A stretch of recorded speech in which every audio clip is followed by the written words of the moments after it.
Hi Wyatt, my name is Kim, nice to meet you. You too, hello. Hi. This is approximately 20 minutes long. Is that okay for you? You're able to squeeze in that? Okay, perfect. And is it okay if I take an occasional note? I want to keep it written down. So, perfect. Thank you so much. Thank you. I also want to say this is your safe space. We can talk about whatever you like, whatever is on your mind.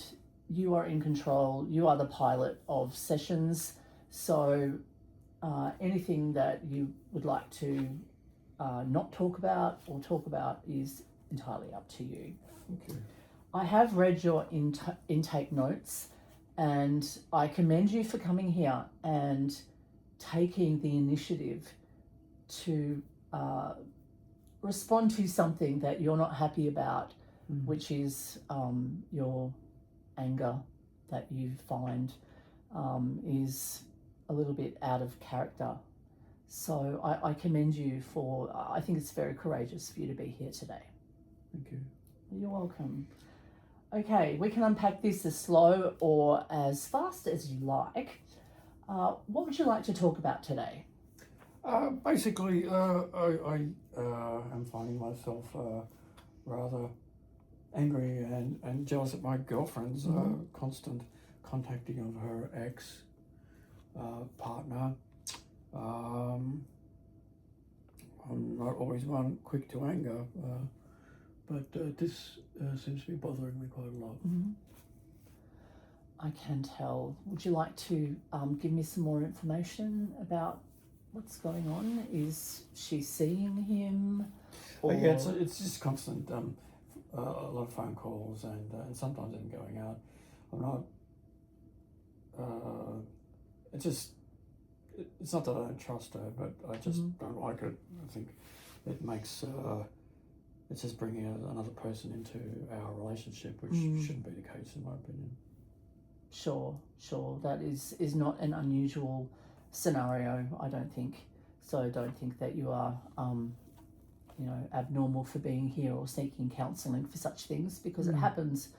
It happens, unfortunately, and you are doing the right thing by coming and seeing me today. So thank you for that. I need to ask this question, and I hope it lands the way I intend it to land. But when you do have your anger moments, is your girlfriend safe? Oh yeah, she's safe. I've no intention of hurting her or anything. It just happens. I get upset. I raise my voice. At worst, I probably bang my fist on the table. Okay. Which is out of character for me. I don't like it. Yeah, sure. No, I understand that completely. Have you sought counselling for anything before, whether it be, I don't know, smoking or, No, I'm not really good at these. That sort of thing. Usually, yeah. Yeah, okay. This is also out of character for me to even be here. That's okay. No. Again, I commend you. I just wanted to ask, when did you notice that you were having these anger outbursts when you were anxious, especially about your girlfriend's ex? When they started. Yeah. Well, when did you find yourself to be out of character during those moments when you are pumping your fist on the table? About 4 or 5 years ago, I would say. Yeah. Okay. Yeah. That's when it first started. Okay. All right. That's a while ago. Yes, that is. It's around the same time I had an accident on a motorcycle. Oh. And I got quite injured. I was thrown off it and broke some bones and had some surgery on the left. The left side? Yeah, on the left side of my body, yeah. Oh. There was some surgery and yes. Yep. I was wearing a helmet, so I don't suspect concussion, but then again, I don't really know. Okay. Oh, thank you so much for sharing that. That actually sounds like a traumatic experience, and I can tell by your body language that you're not comfortable really talking about this. So I don't want to re-traumatize you at all. So we're not going to talk about the accident when you don't want to talk about it. But I'm happy to talk about it. Oh, really? Yeah. Oh, okay. If All right. it's Okay. necessary, yeah. I was just, it wasn't my fault. I guess that sort of adds to the anger of it, I suppose. Mm-hmm. And it was quite an impact. The recovery was, it took me a long time. To recover was hard and long, and the fact that it also wasn't my fault just adds to that sort of like frustration about the whole situation. Months fall off the calendar while you're stuck in hospital, and if you ask me specifics about them, I don't really remember them because it all just sort of blurs after a while in hospital. Yeah, sure. That's the nature of memory. Yeah. You try to block it out, I think. I certainly did because it wasn't a lot of fun. Yeah. Oh, no. Thank you so much for sharing again. Can I ask, is it a bit jarring when I say it is a traumatic experience? You have experienced trauma? In a sense, yes. I'm usually very strong about things. I don't really, ask for help. Bit of a lone wolf mentality, perhaps. Yeah. Stoicism can be sometimes a way to shoot yourself in the foot sometimes as well. Perhaps, maybe there's some stoicism there. Yeah. Oh dear. Were you offered counselling after your accident at all? I can't really remember, but if they did offer it, I probably wouldn't have taken it anyway. Okay. I'm curious to know, were you offered, sorry, excuse me, I just asked that question. Bit of a brain fart, if you like. Were you actually engaged in your emergency work at the time of the accident? No, this is just coming home from work. Okay. Yeah, but I've had a lot of experience dealing in those sorts of situations. It's just on the other side of the table, if you like, this time. Okay. Yeah, being responded to rather than responding. Yeah, sure. I'll rephrase that question to ask you, when you had the accident, were you employed as an emergency worker? Yes. You were? Yes. Oh, wow. Oh, okay.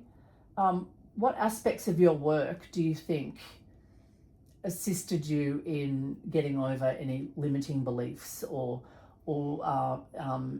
assisted your recovery? I don't know much about your work, but were there things that you do in the line of your work that assisted you to heal at all? I certainly understood the process a lot better. Didn't have unrealistic expectations from people, I think. Okay. Otherwise... Oh, that's interesting. You didn't have unrealistic expectations from people. Some people get quite, what's the word? Karen-like might be a more modern way of putting things. That's very modern of you. Getting upset over little things like maybe my lunch is 5 minutes late or something. I didn't do that kind of thing, but there were frustrations in other ways. Okay. Yeah. And your skills as an emergency worker, the way that you operate, the way that you keep things on an even keel, and I imagine stress is something that you need to control when you're at work. Are there any skills that you brought from work into your process of healing your body or dealing with allied health professionals, perhaps? Just really quite resilient, I suppose. Yeah.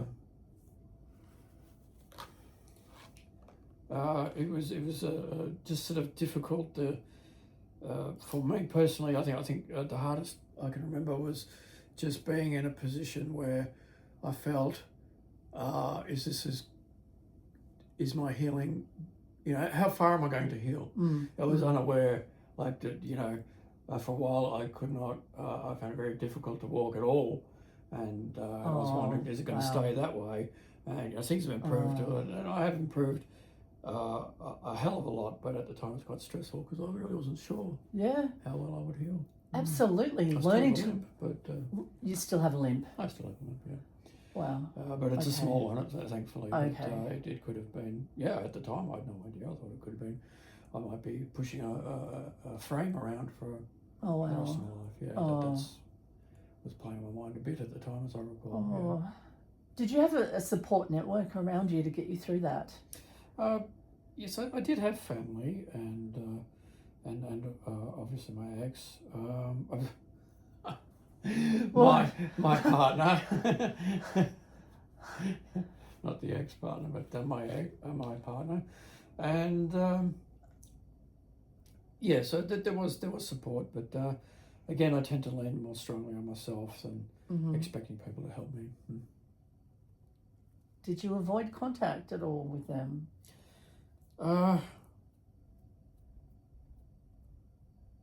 Did I avoid contact? Well, I couldn't really much in the hospital, but I think so, where I could. Why did you do that? I don't know. Okay, that's fair. That's a fair answer. You don't know. I just feel I should work things out myself and not bother people. You don't need to work things out yourself. You don't need to do that. You don't need to just rely on yourself. Okay. And I'm so thankful that you're here today. Do you have flashbacks? They could get kind of annoying, actually.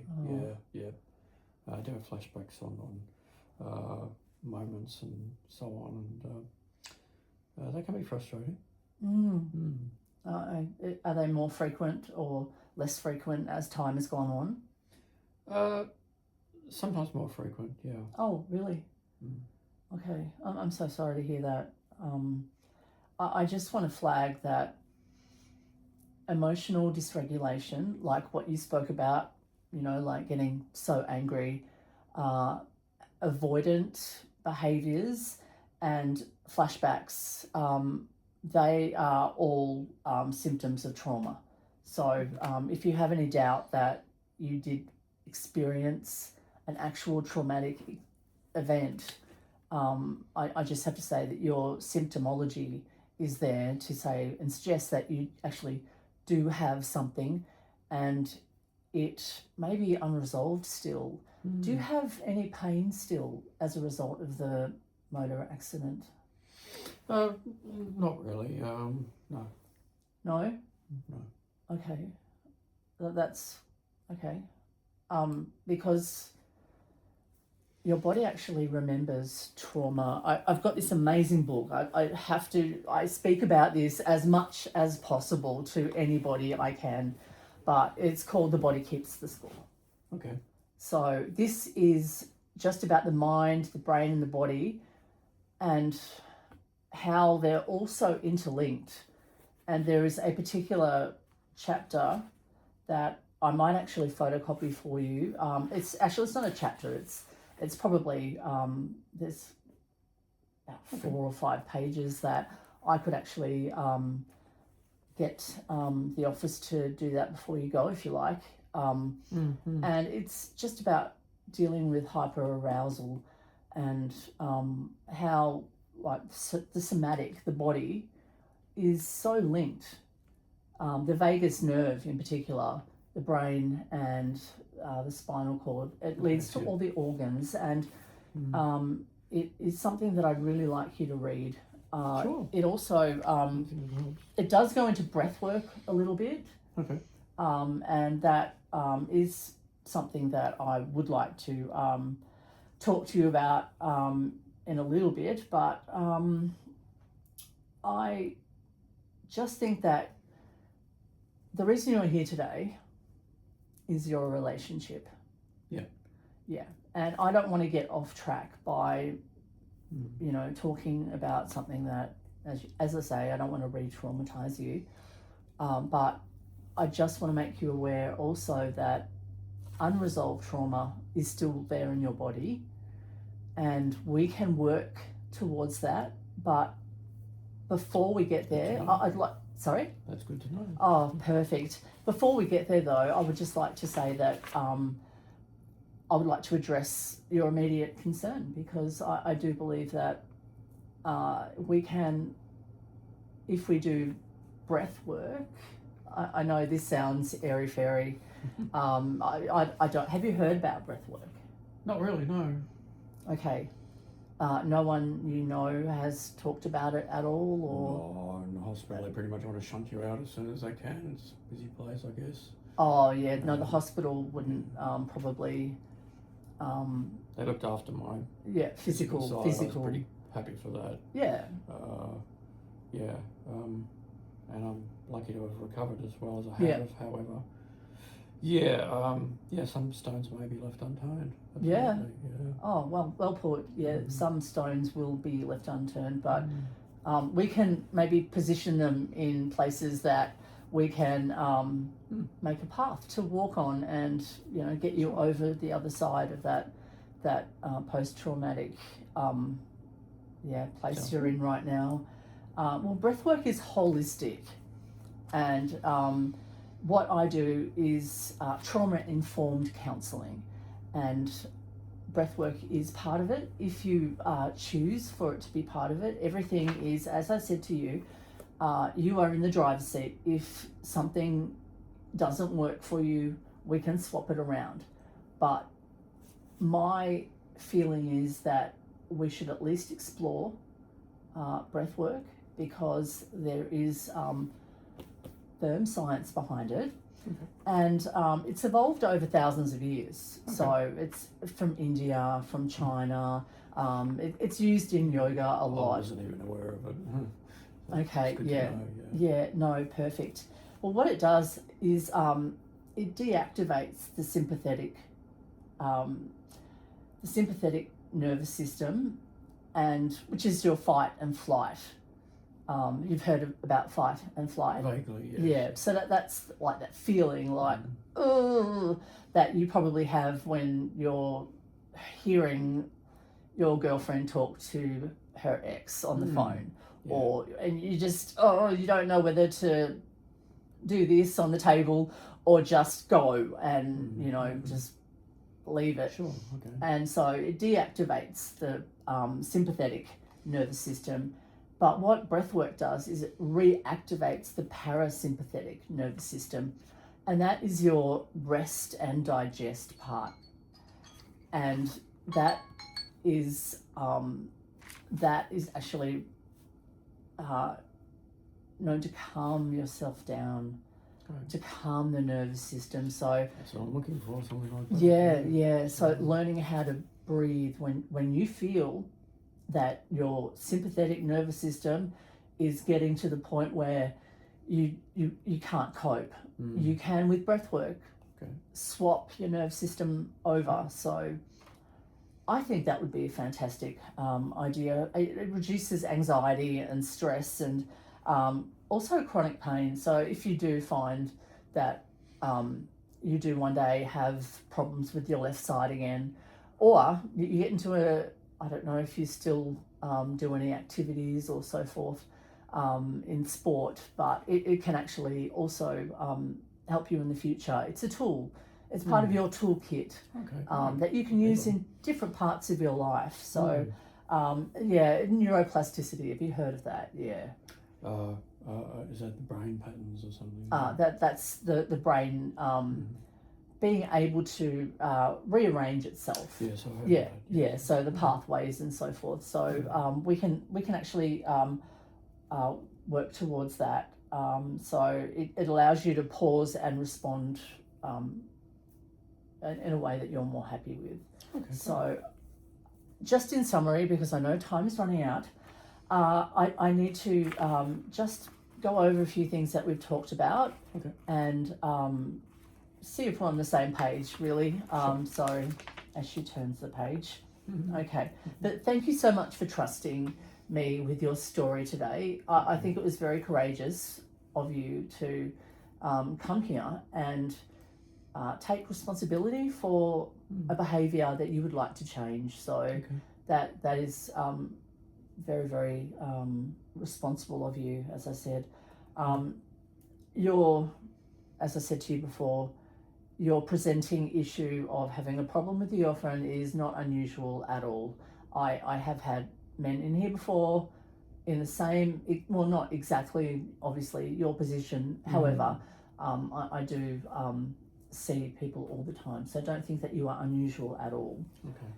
And thank you for also sharing that very traumatic experience. We're not going to go into that any more than you want to be led to that, because it's not a place where you would like to revisit. It was what it was, I guess. Yeah. But we can learn from that. We can grow, and we can also together we can learn how to perhaps resolve some of that unresolved trauma that is still, as I said, and I will photocopy these pages for you, is probably still in your body. Okay. We also may need to consider that you have an actual medical injury that has not been treated. Okay. That would be something that you could discuss with your GP and ask whether an MRI was taken.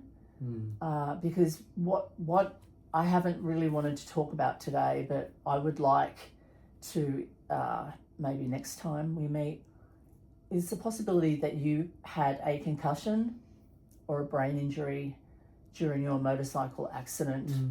I wouldn't have thought, because I was wearing a helmet at the time of the accident, so it hasn't really crossed my mind that would be possible. Yeah.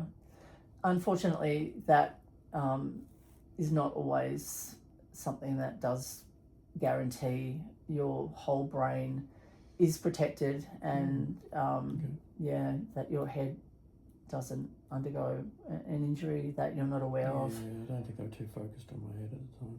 Okay.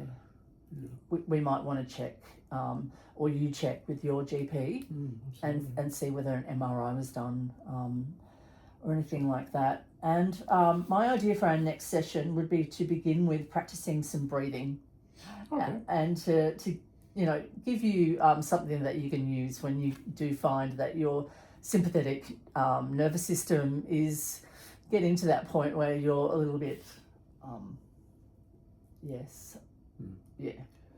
like you don't want to be. Going down that hole again.